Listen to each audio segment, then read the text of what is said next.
Good afternoon. Thank you for joining us. My name is Beata Morris. I'm the Director of Property and Casualty Insurance Conduct at FSRA. Joining me today is a panel of knowledgeable experts who have worked with me over the last year and a half or so on some of the work that we're going to talk about. So I wanted to thank the panel for joining me today. I wanted to acknowledge the audience that is joining us virtually. I will say when we were preparing for this session, I had asked my team to look up a couple of insurance jokes or regulator jokes to make it a bit funny. They're way back over there. You have Nick, Corey, and John. Spoiler alert, they didn't write any jokes. They told me regulators aren't funny and insurance is not funny, which in itself probably is the joke, so there'll be no jokes. But we'll go through the session. I do want to flag that this session is being simultaneously translated in French. So if you would like to listen in French, you want to put your hand up, somebody from our staff will come over and give you a microphone or, I don't know, little thing that goes in your ear, I guess. And for those of you online, there's a button there as well where you can click on the French translation. I do not speak a word of French, so this will all be in English unless you have one of those devices or one of those methods. I will remind everyone, we will take questions at the end of the session. If you log into your app, it works the same way as it did this morning. You log into the app with your username and password, and the questions will go to the back of the room, and once we're ready, John and team will send them to me to the front. One more thing, the session is being taped and will be posted on our website in the coming weeks, so give it a couple of weeks before it is posted, but it will be available for viewing on our website afterwards. Maybe with that, I will turn it over to my panel and ask them to introduce themselves. Liam, since you're on my right. Yeah, of course. Hi everyone, my name is Liam McGinty. I'm the VP Strategy at the Insurance Bureau of Canada. Beata, you want me to say a little bit about IBC? Sure. So we're the P&C Industry Association. We represent insurers that write home, car, and business insurance. We represent approximately 90% of the P&C industry. It's good to be here. My name is Houston Loke. I'm Executive Vice President of Market Conduct at FSRA, and we oversee conduct for all sectors that FSRA regulates. And I'm Ryan Stein with Definity Insurance, and I'm the AVP responsible for regulatory and industry affairs. A little bit about Definity, Ontario-based insurance company, and some of the brands you might have heard of are Economical, Sonnet, and Petline, and combined, it's a good mix of auto, home, commercial, and pet insurance. So the one thing I'll add before we get started is this is the non-auto P&C supervision session. If you're looking for the auto jokes, they're next door, as a heads up.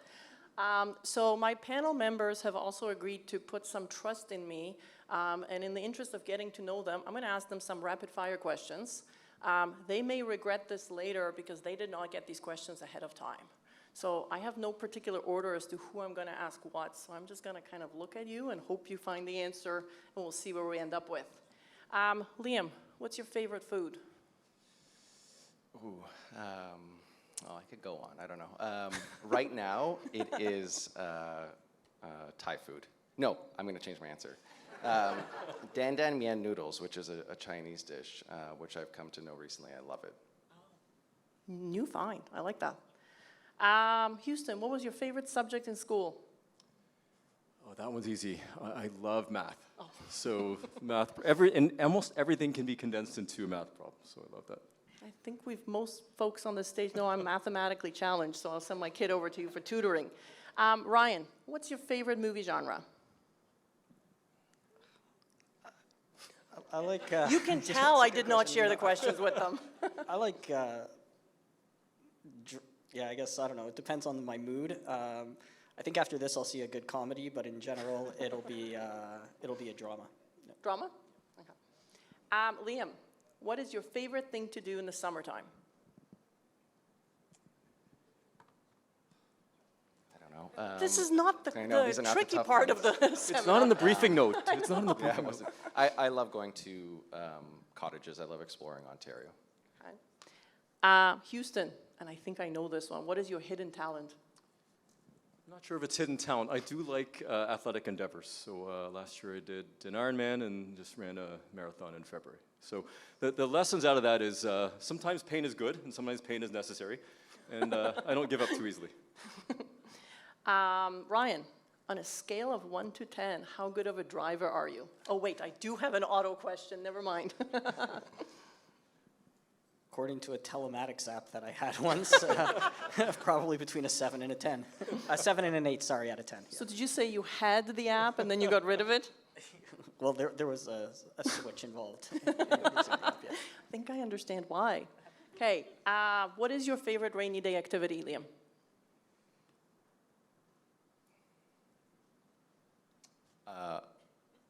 Maybe a guilty pleasure. We have a Nintendo Switch, you know, the most recent system. I really like playing video games, even though I'm almost 40. Okay, what superpower would you want if you could have one, Houston?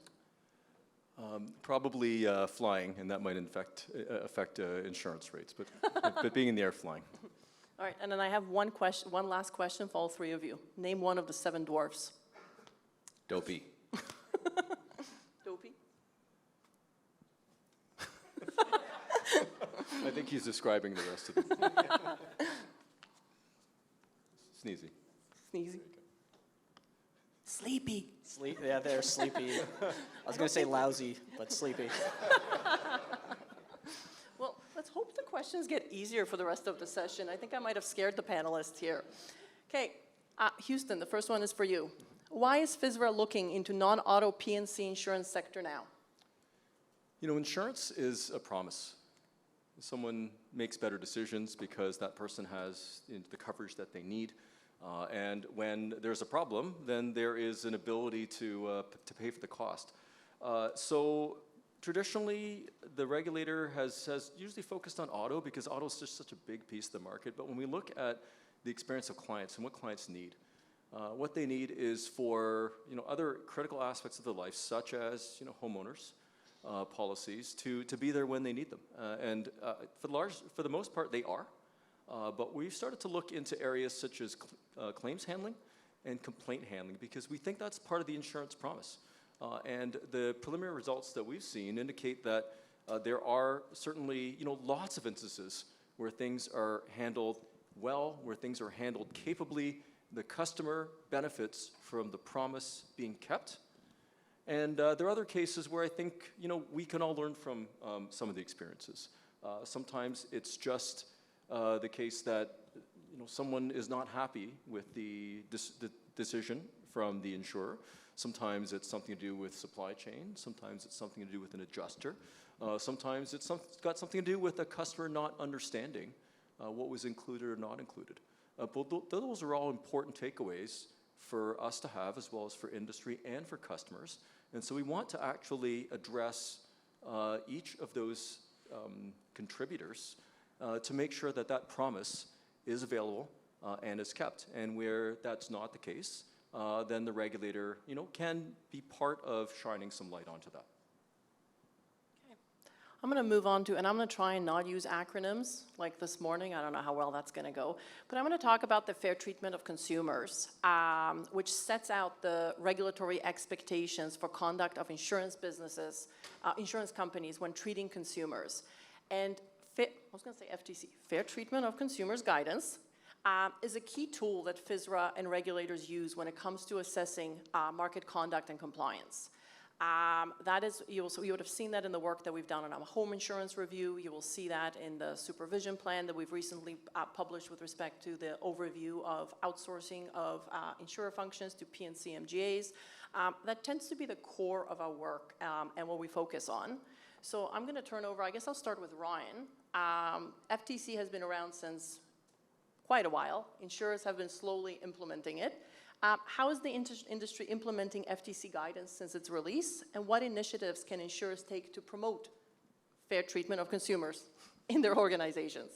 Well, I'll start out by saying, insurance companies want to promote fair outcomes for their customers. So I think, the expectations that regulators have kind of aligns with the expectations that companies have of themselves. In fact, companies might hold themselves to a higher standard. So yeah, I'm gonna throw out an acronym here again, but I'll spell it out so I don't have to give $5. But FSRA adopted the Canadian Council of Insurance Regulators (CCIR's) fair treatment of customers guidance, and we think that's important. Customers across the country, they rightfully expect to be treated well by their product and their service providers. And so having a kind of a national standard that, most companies are in the space, have operations across the country, can implement throughout their organizations and deploy down to their customer experiences. And it's just really having that national standard is really a more efficient kind of approach to regulation, and the way that the CCIR guidance is drafted is in a principle-based way, setting expectations for companies. So now to kind of bring it down to the Definity level, and how we have implemented it. I'll talk from two perspectives. One is going to be more at like the higher level, the organization level, and then we'll drill down to the ground level about how this translates into interactions and experiences for customers. So at the sort of organizational level, we have and I'm sure we're no different than many other companies, have a company-wide policy, a policy framework for fair treatment of customers, and this is really designed to have a kind of to sort of build a customer-centric culture within the organization, and let that kind of permeate through all the employees and all the different functions, so that ultimately we can deliver a superior service when we engage with customers during multiple different touch points, everything from giving advice to ultimately selling the policy, to interacting if there's a claim, and then also handling any complaints. And to support that company-wide policy, we have company-wide training, and then also team-specific training for this the various unique functions and the folks that engage with the customers on the front line, and then also track performance metrics, so that if there is a problem that we identify, we're in a position to rectify it quickly. Now going down more to the ground level, and again, if you look at the CCR guidance, I think it covers about a dozen different kind of categories of expectations, everything from governance to culture to product promotion. I'm not going to go through them all, but there's a lot, and I'm just going to touch on kind of one specific instance, or a couple, which is really when it comes to giving advice, and then ultimately selling insurance policies. And I'll use Sonnet as an example. So for those that don't know, Sonnet is a direct digital insurer, and its primary platform for selling insurance is online. And the reason I wanted to use it as the example is because it has many unique risks or I should say challenges and opportunities associated with it when engaging customers. And the kind of the approach that we take when we're giving advice and selling insurance, it would be home and auto in this case, to customers, is we want to empower customers. We want them to feel empowered when they're using the site. And so now I'll break that down a little bit. Before you can be kind of an empowered customer, we kind of think you have to be an informed customer. And an informed customer is someone who has the information that they need to be confident in the decision that they're about to make.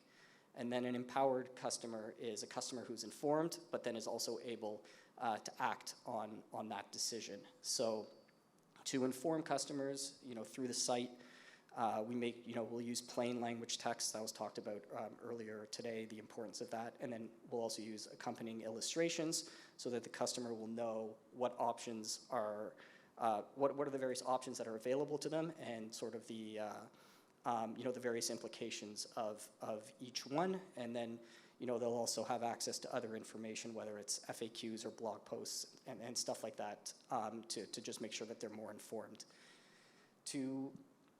To empower the customer, we want to make sure that the application process is as simple as possible. Ask only really the questions that are needed, that the customer knows the answers for, and that the company can use for rating and underwriting. And if you go through just the site, you can go through that process in a few minutes. But we also recognize that that's not for every customer. It's also not for every customer who goes to the site thinking that this is the process that they want to go through. They might need more advice. They might want to go a more traditional route. They might have questions, and we want to provide that to them so that at the end they feel that they're making the right decision and they can act on it. So there's other communication channels that we'll have available. You can send an email, you can go through the chatbot, or you can call and speak to a live agent and ask questions. So that's just sort of, again, one form of interaction, one example, but how we try to take the expectations for how customers should be treated and try to create optimal outcomes for them through the Sonnet platform. And with the focus on the consumer. Liam, maybe I'll turn it over to you for a quick industry perspective. Emphasis on quick. Was that no, subtle? No problem.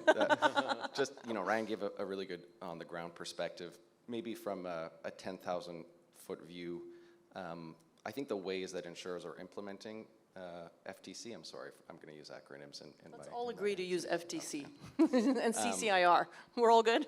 You'll find that there's a difference in terms of how insurers are applying them, but in terms of adherence to the principles of FTC, that's commonplace within the industry. But a few points to make just briefly on FTC that I think make it and FSRA's approach to implementing FTC resonate with our members. The first is it's grounded in the IAS's core insurance principles. And the second, as Ryan mentioned, it's a national approach by CCR and CISRO. So that means it is grounded in international best practice. It's a pan-Canadian approach that focuses on harmonization, and ideally it should avoid the kinds of regulatory duplication or worse, divergence of regulatory obligations across the country. And then the second part of FTC that I think resonates with our members is it is non-prescriptive in its approach, and certainly the way that the non-auto unit has approached FTC is not prescriptive, specific to a non-auto supervision by FSRA. I think from what I've seen so far, I've been involved in it for about a year now, there's a much stronger emphasis on consumer outcomes than insurer outputs, which I think is encouraging. Yeah, and I think from an FTC perspective, it really lends itself to a principle-based approach than outcomes that are focused on consumers. Speaking of ongoing initiatives, I'm going to quote, I guess, your boss. In her executive outlook that was published by Canadian Underwriter, Celeste Power said, over the last decade, insured losses from natural disasters averaged $2.2 billion a year, far exceeding the average in the previous decade of $632 million. And in the last 2 years, this year included, we've surpassed $3 billion in insured losses of natural catastrophes. So I'll start with you, Liam. What are insurers doing and what is the industry doing to address the new normal? Maybe some additional context as well. So the last 4 years are all within the worst 10 years in terms of insured losses from natural catastrophes. In fact, they're all in the top 7. And given what we've seen this winter in terms of conditions, I would expect a difficult cat season upcoming. And when I think of how our insurers, our members, have adjusted to what we call the new normal, I think of claims. Houston touched on that. I think of coverage, but I also think of increasing public policy thought leadership. So maybe starting with claims briefly, that $3 billion figure is representative of a surge in the number of individual claims stemming from cats. And between 2021 and 2022, you saw a doubling of cat-related claims in Canada and a tripling in Ontario.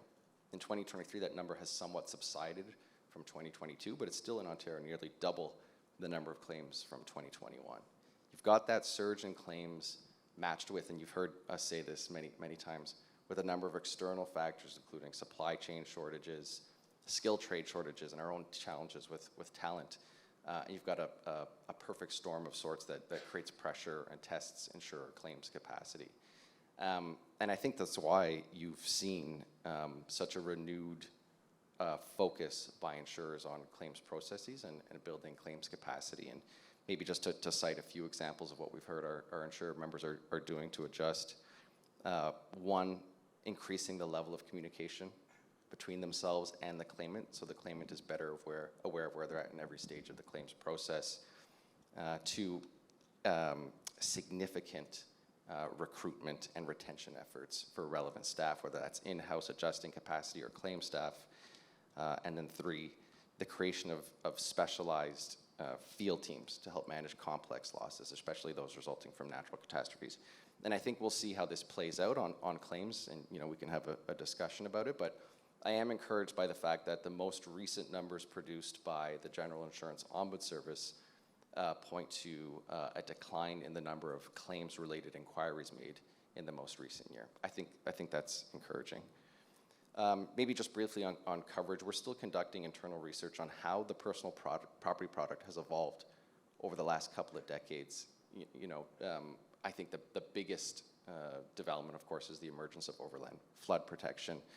But you're also seeing incentives increasingly be put in place by insurers to incentivize risk mitigating behaviors, installation of sump pumps, weather resistant, hail and wind resistant shingles and roofing and the like. And I suspect you're going to see more of those kinds of incentives going forward. And then maybe briefly and finally, and Ryan may want to touch on this as well, he's been a big part of it.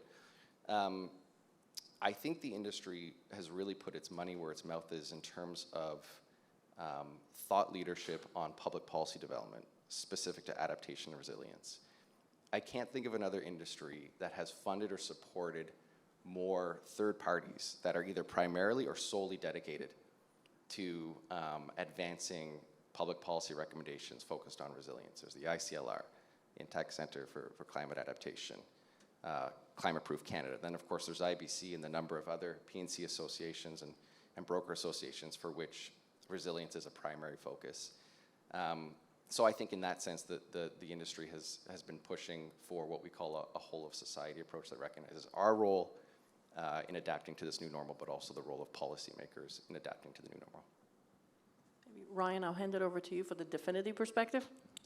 It's a Definity perspective. It's also an industry perspective. I mean, there's, as Liam kind of sort of insinuated, where, insurers are all kind of pushing in the same direction in many ways here. So,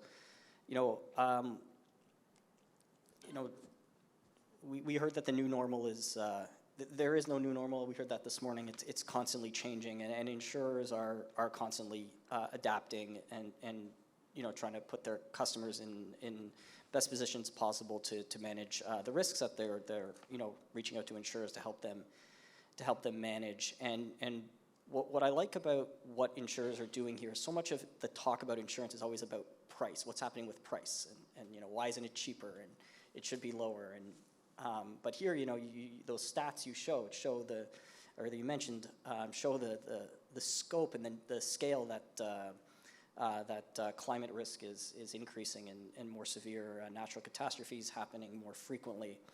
And insurers are responding by increasing the value that they're offering. And I think there's a lot of good initiatives that are helping to make home insurance, property insurance in this case, more valuable to customers. So I've identified 5 ways. Some of them Liam has touched on. So the first one is P&C insurers are responding with more coverage.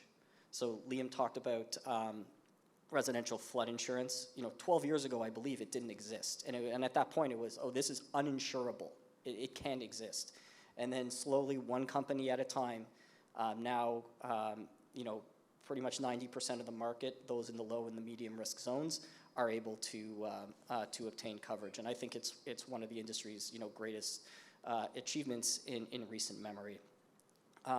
Insurers are also responding with ways to help customers. There's a greater emphasis on helping their customers mitigate the threat of loss.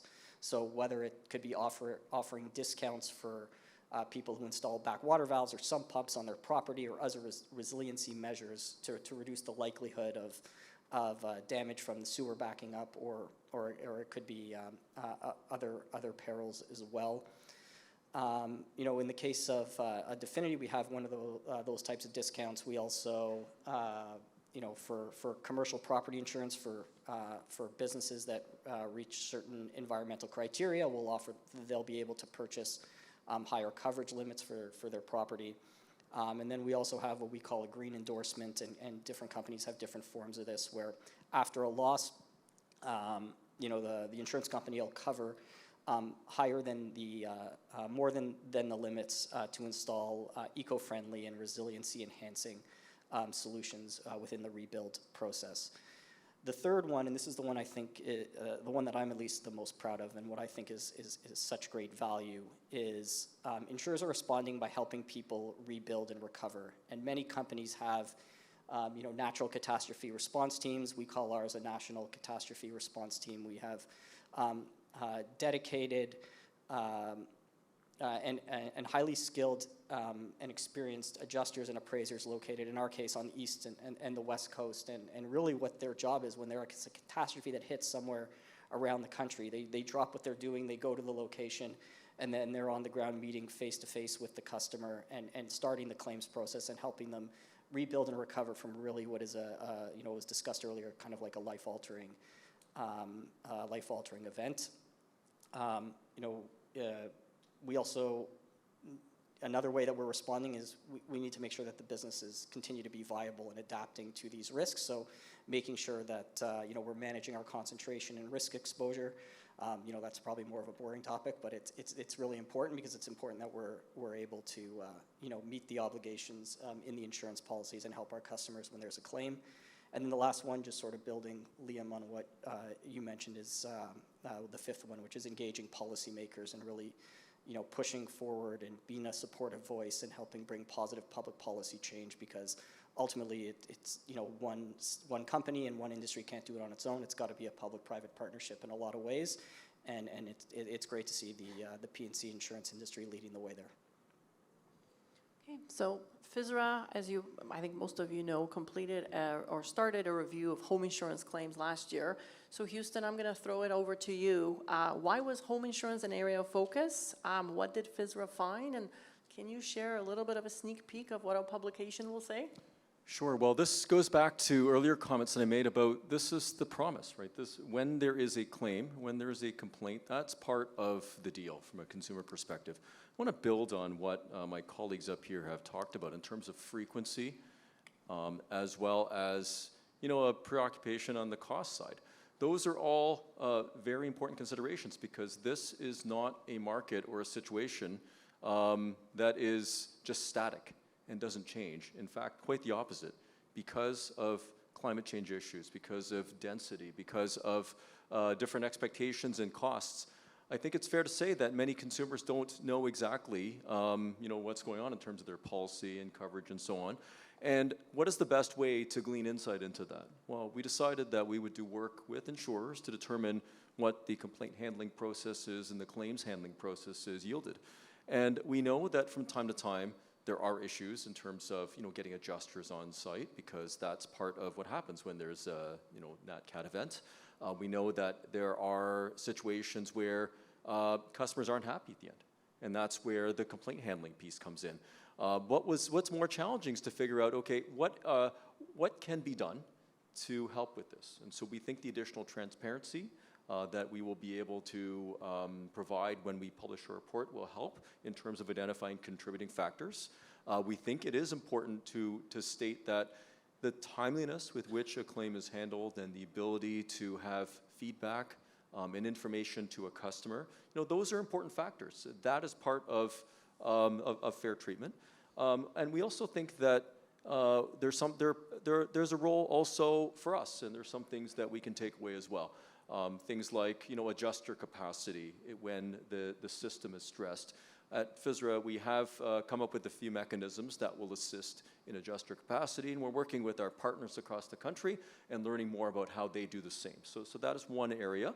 I think that as time goes on, this is an area where the average homeowner has to also adapt, which will mean we need to work with industry. We need to work with homeowners themselves to bring them up to speed in terms of, here is the disclosure that you might need in order to make the best decision for your family, for your house, for your partner. All of that work is being done, and that work is being done as part of a CCIR initiative. But stay tuned, more to come. On the CCIR initiative, and I think I see a theme from all three of you in terms of consumer education and consumers understanding what it is that they're purchasing and what needs they have, which goes along with the work that CCIR is doing. And I know, Liam, you're now part of the working group committee with respect to the consumer education piece as a result of the paper that was published. I'm just curious, for those of you in the room, all insurance professionals, how many of you have earthquake insurance on your policies right now? How many of you don't know? I think we've got our work cut out for us. These are the insurance people in the room. And I think that's very symptomatic of what is in society, where simply people don't know what the coverages are. There's so many pages and so many endorsements, and there's a lack of understanding. So I think the work that CCIR is doing together with industry is very helpful in terms of that. And I know, Liam, I'll give you a shameless plug. IBC has done some work on home insurance and helping consumers. We do. We have resources on our website. We also have a consumer information center that maybe isn't as widely known as we wish, but that's a service offered through IBC by the industry. We have mostly retired insurance professionals taking phone calls and offering an impartial perspective. We get thousands of emails and phone calls every year through our consumer information officers. We also have, as you mentioned, home insurance resources on our website, how to file a home insurance claim, risk mitigation tips, etc. My favorite is we have a glossary of terms, which I think is very much needed, and it explains abbreviations. But I should say, since I started in the industry 8 years ago, I've noticed a real shift to more plain language by the industry in terms of how it communicates with insureds. So we're putting the lawyers out of business, are we? Okay, I'm going to keep picking on Liam. Sure. Liam, last year at the National Insurance Conference, you hosted a panel called How the Industry Can Get Out of the Government's Crosshairs for Good. And here you are on stage with me. Maybe that didn't work out so well.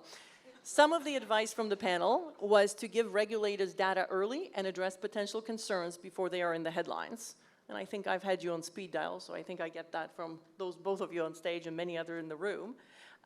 In your opinion, what has FSRA done well, and what can we do better to work together with industry towards common cause of better protecting consumers? When my wife wants to change my behavior, she delivers a compliment sandwich. So I'm going to employ that technique. Uh-oh. Well, I think the first thing is through the, sticking to non-auto, through the technical advisory committee you've set up, that, to me, from my observations, and I think our members would say the same, is a meaningful and thoughtful approach to early consultation.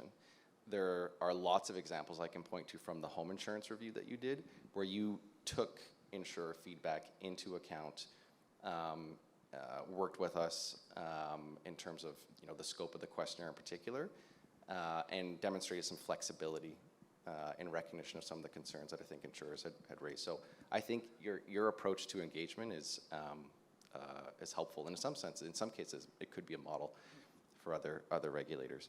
Now comes the bad news. The meaty part of the compliment sandwiches, and it's not even so much about FSRA. Houston, you mentioned earlier adjuster licensing. I cannot subscribe to the rationale that we need 10 plus different accreditation regimes for adjusters in Canada.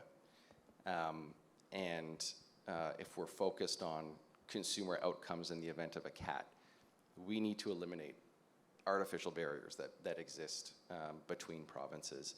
I don't believe that the claims landscape and the adjuster landscape is sufficiently different in New Brunswick, in Ontario, and Alberta that warrants this kind of bureaucracy that we have. And so, our request, not necessarily of FSRA, because I think the undertaking that FSRA has adopted post-Areco in 2021 as a model, but as we move towards, ideally, reciprocity of adjuster licensing in the country, it would be helpful if FSRA played a leadership role nationally with CISRO and the CCR in getting us to that end state, because I do think these are artificial barriers that prevent optimal consumer outcomes. One more part of the meat, and then back to the sandwich. I think just a general comment again, our request to FSRA would be to take into account the cumulative regulatory burden on Canadian insurers. We have sophisticated regulators in Canada with ambitious scope and pace of work, and our request would be that you adopt a complementarity approach in your approach to regulation. You know, for example, I'll raise it as a question, not a comment, and maybe Houston will want to talk about it, but in terms of the insurer MGA outsourcing arrangement review, whatever comes out of that process, we would want to make sure intersects neatly with B10, the OSFI third-party arrangements guideline, and I'm sure there'll be something to say, but that'll be a question I'm sure that you get, Beata, through this process. Can I close with one more positive? I think, I'm looking through my, sorry, no, I definitely have more positives to say. So maybe it might make Please. sense for Yeah, me yeah, to just yeah. to talk about the B10 and the overlap issue, because it's a real, it's an item that I think it's fair for us to try to address. Of course, OSFI, from a prudential perspective, is going to make sure that things like custody of funds and securities and so on for financial institutions is taken care of by whomever a financial institution outsources to. And similarly for insurers, they'll want to know that certain outsourcing arrangements, you know, I'm thinking the easier ones are, you know, treasury functions, and of course they've got asset management subsidiaries and so on. From our perspective, first of all, why are we looking at that? It's because when in our consultation and our discussions with you know, certain commercial brokers, with those representing customers, they've indicated to us that there are some aspects of functions that, you know, traditionally might have been the domain of the insurer and appear to be performed by others. And so we need to learn more about that, and we will have you know, whatever measures come out of that, or whatever observations we make will be guided by that evidence. It really is a bit of an apples and oranges, because we're not looking at it from a prudential safety and soundness perspective. That is the role for the prudential regulator. But we know that when there is, let's say that there is not disclosure in terms of, you know, for example, who's providing the coverage, then that is something where the consumer can actually, it's reasonable for a consumer to want to know that. So I think that our intention is to work with you and your members to make sure that we identify and observe issues that, you know, are understood and socialized, you know, with you. And of course, when we actually publish the findings from that, we will want to hear more in terms of, you know, are there other ways to address the issues? Because ultimately, it's about the consumer. It's about being fair for the consumer. And not everything requires, you know, a new rule. Sometimes it could be a practice that's established or a solution that's derived elsewhere. So maybe I'll turn this one over to you, Ryan. How has industry, IB and IBC collaborated with FSRA recently, and what are some of the initiatives that both IBC and industry, and I'll leave the IBC part to you, Liam, what plans do you have to engage with regulators in the future outside of the technical advisory committee that Liam mentioned?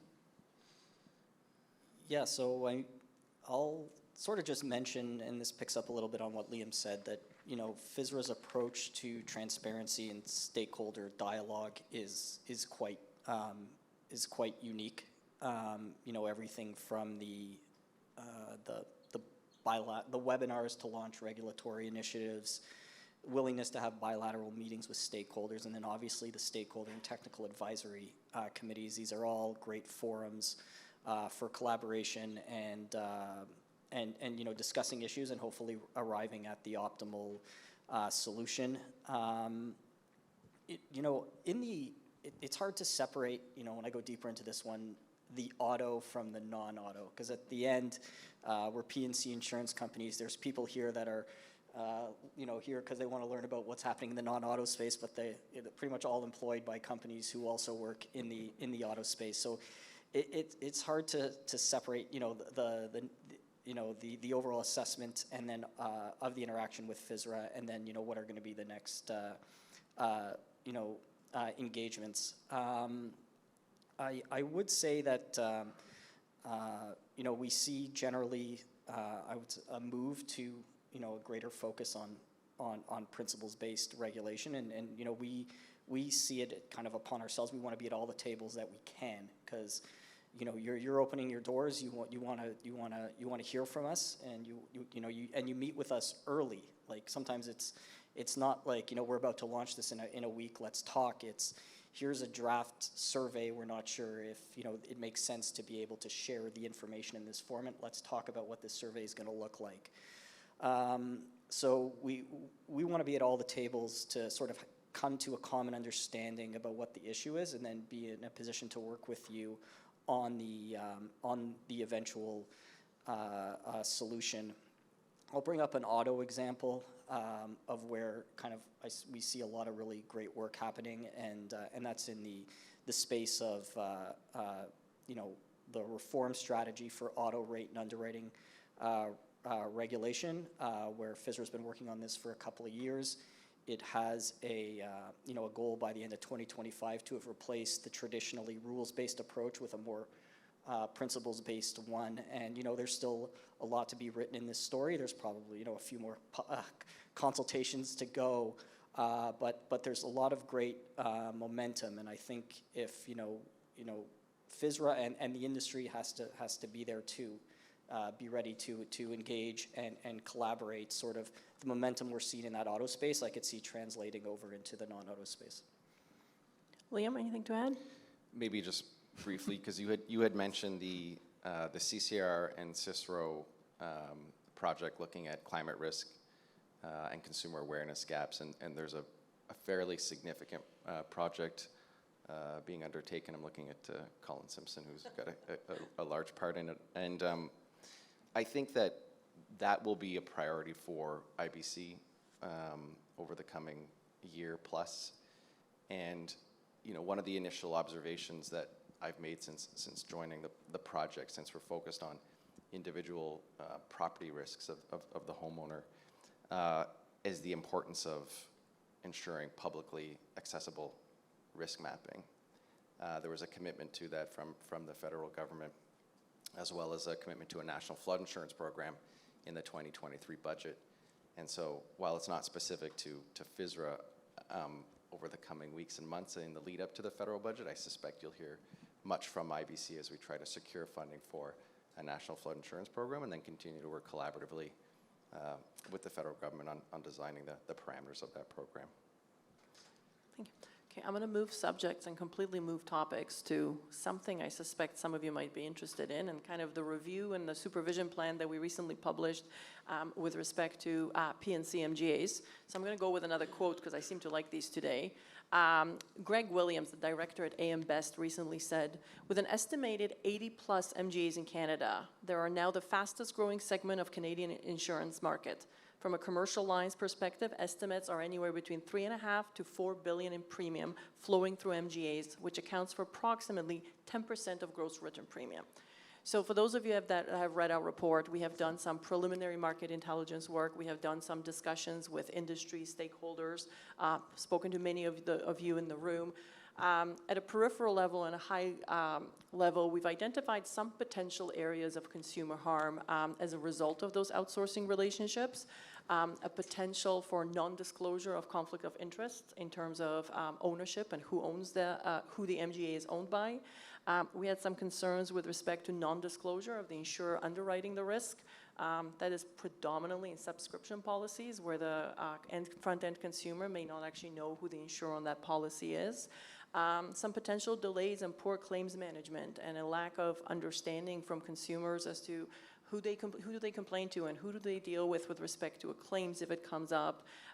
Potential mismanagement of policy funds, so intermingling of funds, I'm going to say improper management of a trust account, potentially inefficient or inadequate E&O insurance or fidelity insurance.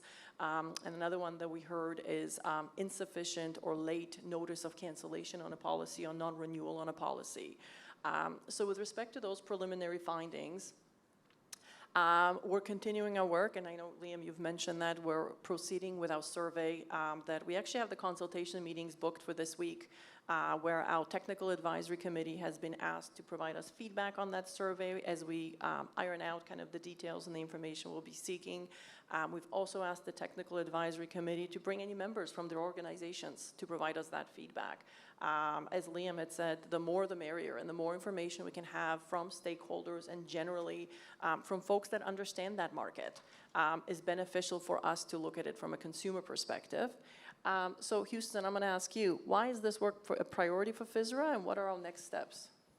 So what's happened is we are the regulator for insurers, and we have stakeholder meetings on a regular basis. There is a stakeholder advisory committee that we convene for the benefit of our board, and our CEO attends. We have technical advisory committee meetings, and we have ad hoc meetings with other stakeholders representing industry as well as consumers.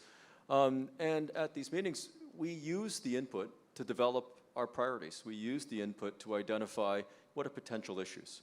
And let's say someone comes in and mentions that they might have concerns about knowing who's actually on risk, or they might come in and say, you know what, I'm concerned about the way the trust account might be being managed, or I've got concerns about who I go to in the event of a claim. At that point, it is, okay, it's one piece of input. And what we need to do next is to identify what is the prevalence of this. Is this a large issue, small issue? Are there other measures to manage it? Is it something where we just need more information? Or is it a situation where maybe some insurers handled a certain way and other insurers handled it a different way?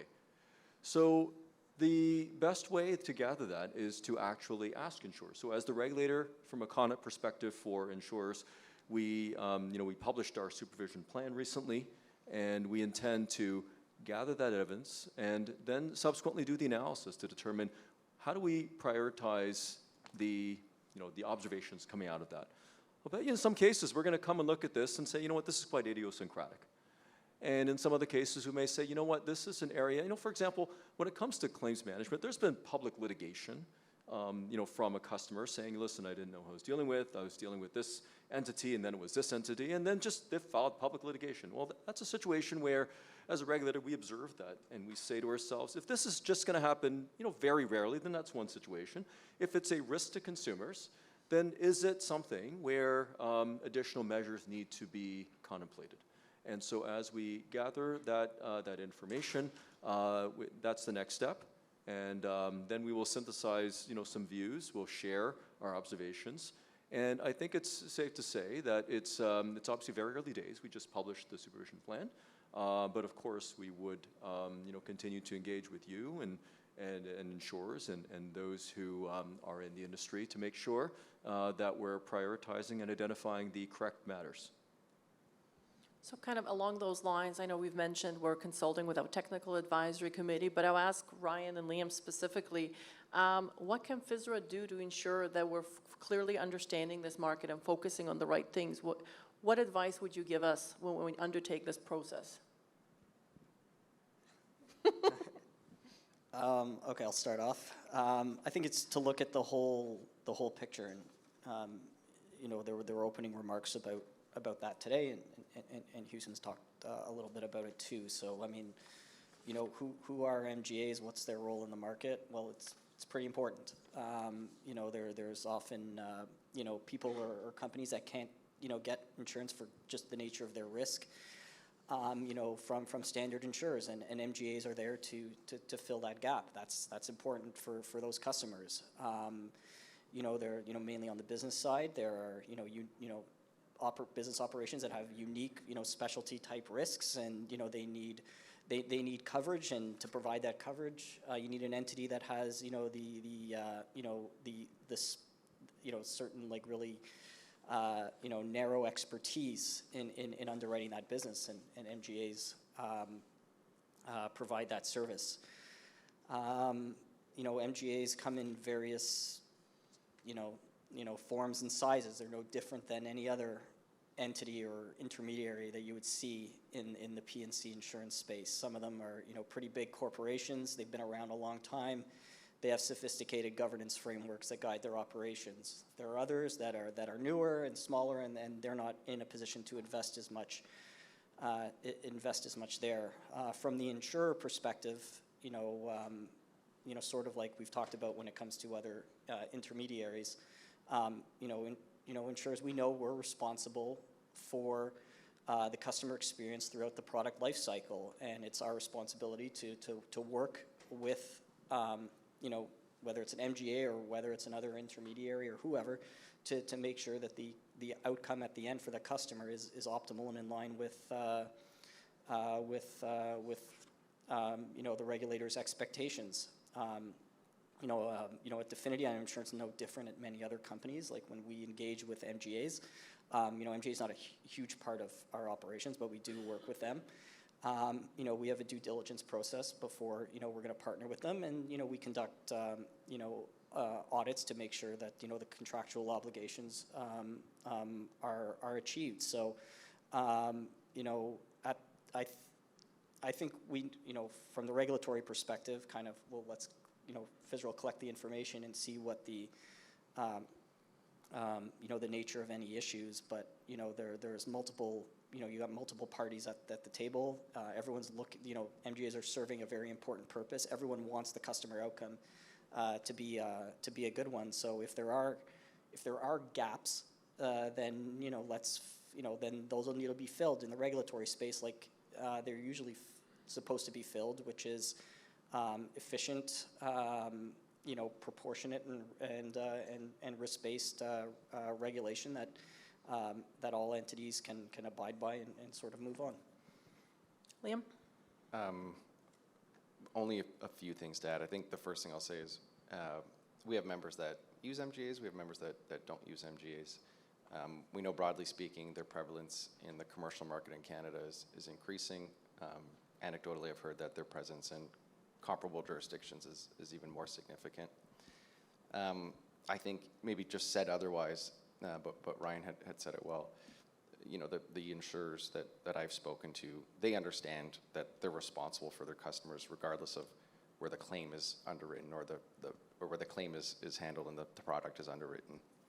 I think one of the things you will uncover from this exploration of insurer outsourcing relationships with MGAs is the incentives in place between insurers and MGAs. And put simply, it's carriers' money, it's carriers' capital that is being used by MGAs. There's incentives in place to have a rigorous relationship there. And Ryan had mentioned there's underwriting audits, financial audits, and from what we've heard from our members, they establish clear processes that outline their expectations of MGAs. And we're looking forward to being part of the exploratory conversation with FSRA. Good thing those are some of the questions in the questionnaire. I know we've talked a lot about kind of some of the future work that we're looking into and collaboration, but I thought it might be worthwhile to actually go back and I'll ask you, Ryan, first, some examples of the work that we have done together or you have done together with FSRA in terms of collaboration and kind of the focus on consumers. Yeah, so in the non-auto space, obviously it's a little bit auto's next door. Yeah, no, it's a little bit newer, but we're off to a good start. But there's been a lot of opportunities for information sharing, and when I look at FSRA's website, the consumer section of it, and FSRA's an authoritative figure here, so the information that it posts is really important. There's lots of great information for home and business customers about what goes into their making up their premium, ways they can lower their premium, and what their rights and responsibilities are as customers. So just sharing that information, I think, is great. This isn't an auto example, but I'll use just a broader FSRA example. Is the work that that's underway about making sure that vulnerable customers have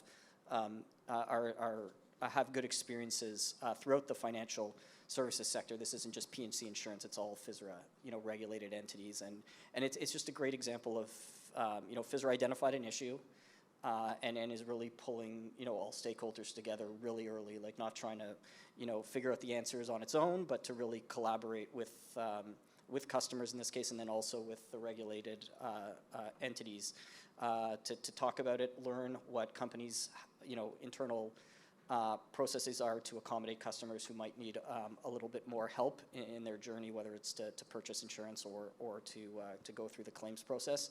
To me, that's just a really good example of how it still has to play out, and I hear it's multi-year, so this story will end maybe in 2026, 2027. But it's again all parties in the industry who care about the same person, in this case the customer, working together to see if there's an issue, and if there is, work together on a solution. Liam?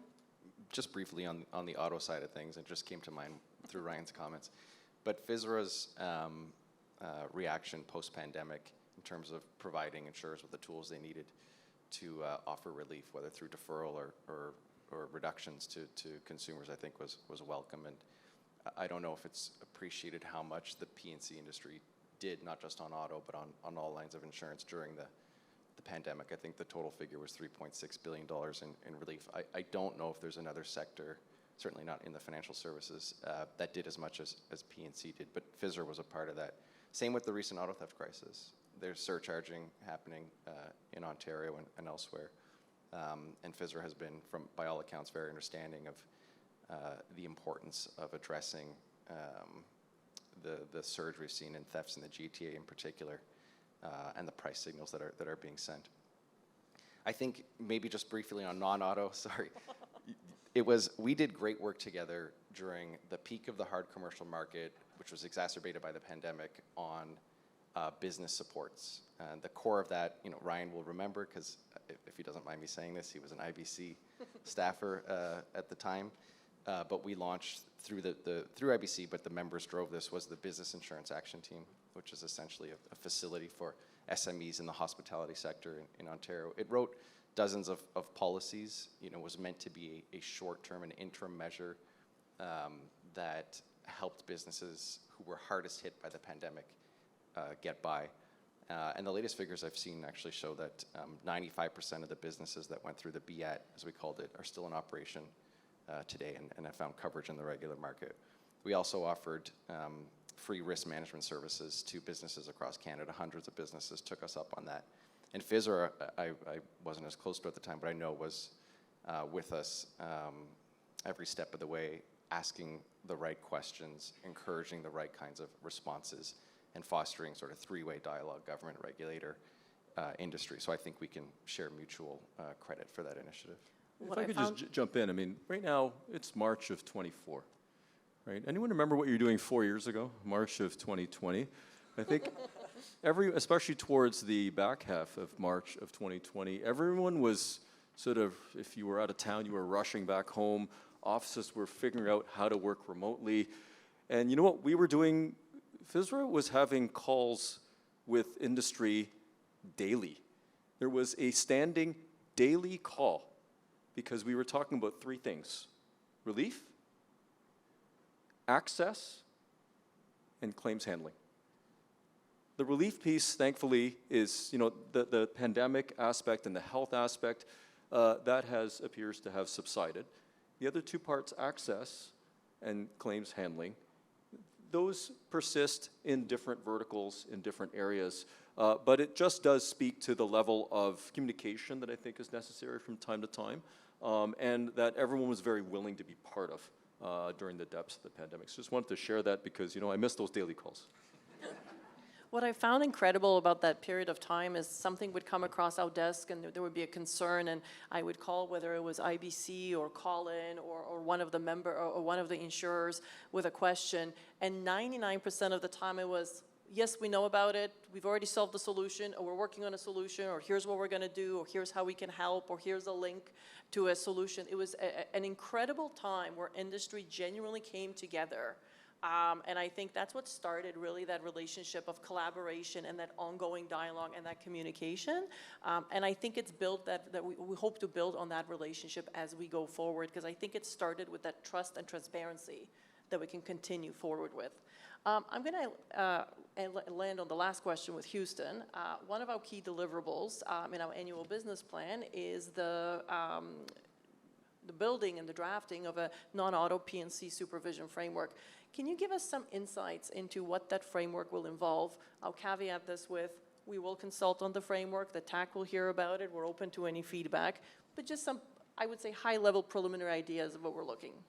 I think that it's fair to say we're always going to address areas that are meaningful and of importance to consumers. Okay, what matters most. So I mentioned things like access, things like claims handling, fundamental fairness when it comes to having information needed for a consumer to make their decisions is very important. We will do, we'll do our work based on evidence and observations that we have. That's why we have the survey out there. That's why we have stakeholder events and meetings and stakeholder committees for that very reason. Where does that lead to? Supervision, as well as the ability to use a risk-based assessment.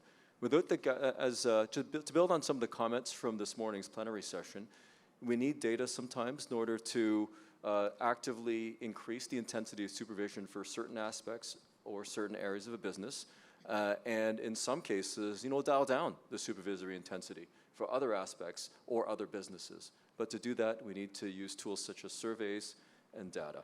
So being a risk-based regulator, a principles-based regulator, I think will ultimately help. There is certainly an awareness about the overall burden of regulation, and we believe that using a risk-based approach will help with that.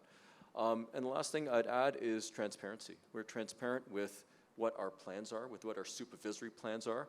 We will be transparent with our findings, both in terms of the habitational review as well as the insurer outsourcing arrangements. And in addition to that, we will also identify, here are some of the tools as appropriate, as necessary, and in a measured way based on what those observations are. So you've got some of that data gathering, you've got the commitment to transparency, but it starts with what is important to consumers. We'll always be focused on that. I think we're actually managing to stay on time, so thank you for the robust conversation. I guess we now turn it over to the Q&A portion.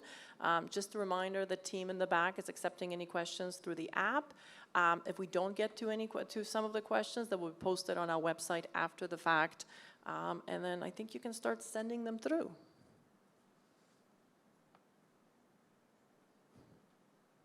I may have to go back to naming dwarfs. I still have some rapid fire questions if I need to kill time, gentlemen. No more rapid fire questions. Sorry, we have someone that can write that down for you. All right. They're not showing up.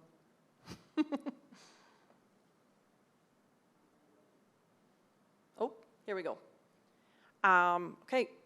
Following the P&C Insurers Managing General Agent Supervision Plan publication, is FSRA considering licensing P&C MGAs? Houston, I'm going to turn that one over to you. I guess that one's for me. I think at this point, what we're doing is we've identified some areas where it's come to our attention that there is an outsourcing by insurers. We want to see what that looks like. We want to see how, the incidents, how is it real? What are concerns? To the extent that there are concerns, what are the measures then would be appropriate to address those concerns? And there are a myriad ways to address issues, outside of licensing. So I think right now the focus is on identifying, what stakeholders are brought to us and identified as potential issues.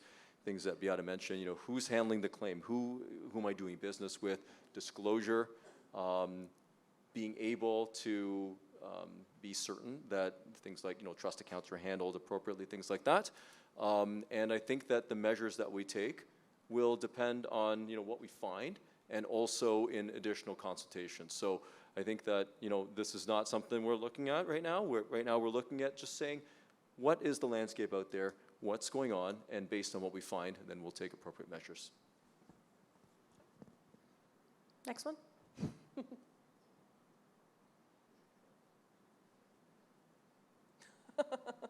So we have some technical difficulties. Oh, here we go.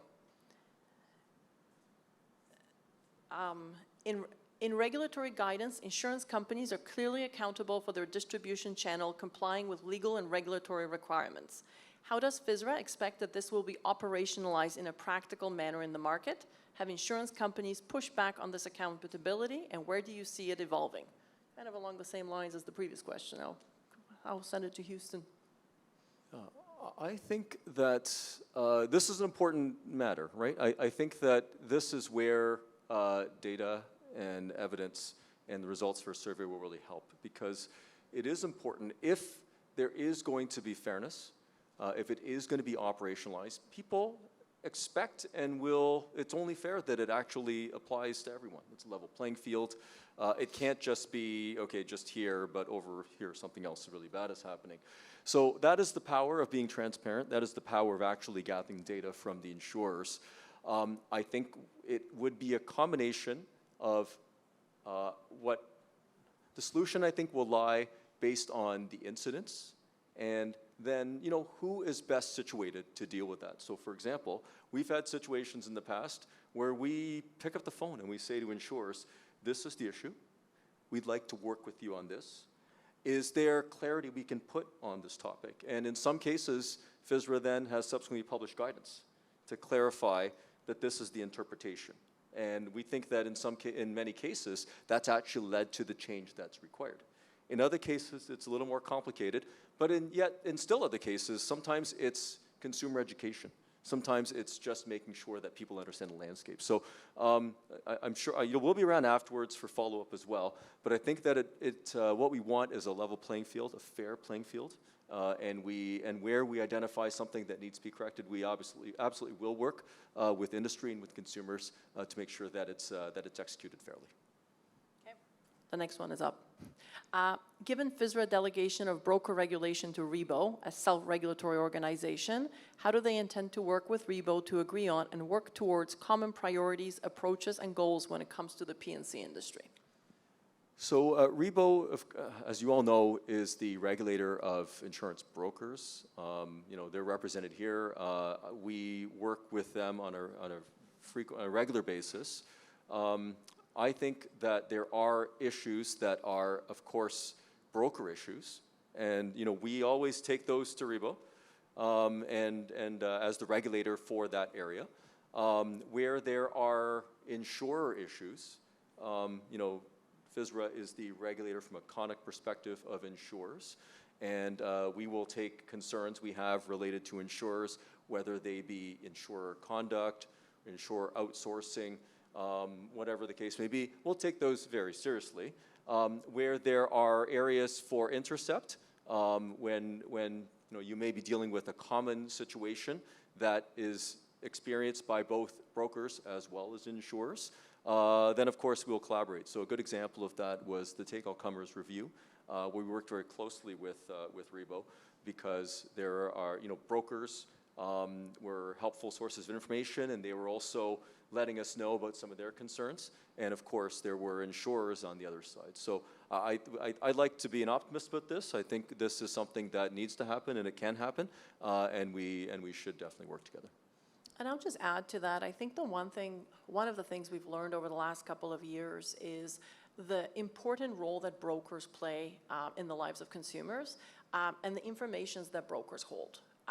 Brokers generally are the frontline access for consumers. They have the information. Often it's the brokers that can identify a potential issue or a potential trend that's coming up before anybody else is aware of it. So I think ongoing collaboration with brokers. We actually have brokers on our technical advisory committee because we believe they're part of that whole ecosystem. So in order for us to do supervision, we need to have that holistic approach, and brokers are definitely a part of that. I can't help myself. I was supposed to moderate, not answer questions. Okay, next one. On the topic of consumer education related to NatCat, how would you characterize the role of various regulatory bodies, provincial and federal, including FCAC and marketplace stakeholders should be? In the perfect world, what would you recommend to ensure coordination? I don't know who wants to take this one. I can start. I touched on this concept of harmonization when we were talking about fair treatment of customers and the CCIR guidance.